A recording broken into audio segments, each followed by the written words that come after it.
عقلمند آدمی کی پہچان غصے کے وقت ہوتی ہے۔ جو خدا سے نہیں ڈرتا وہ سب سے ڈرتا ہے، اور جو خدا سے ڈرتا ہے وہ کسی سے نہیں ڈرتا۔ اچھی بات جو بھی کہے غور سے سنو۔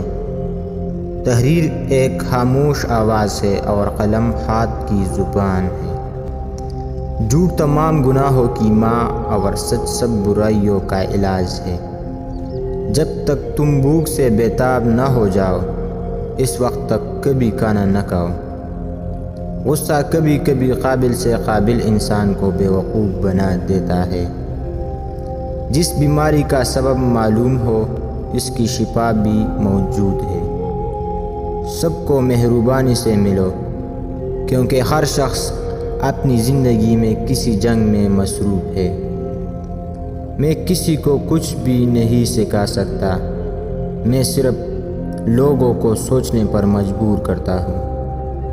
تمہارا دماغ سب کچھ ہے، تم جو سوچتے ہو وہی بن جاتے ہو۔ علم کو دولت پر فوقیت دو، کیونکہ دولت عارضی ہے، علم دائمی ہے۔ بیکار لوگ کھانے پینے کے لیے جیتے ہیں، کام کے لوگ جینے کے لیے کھاتے پیتے ہیں۔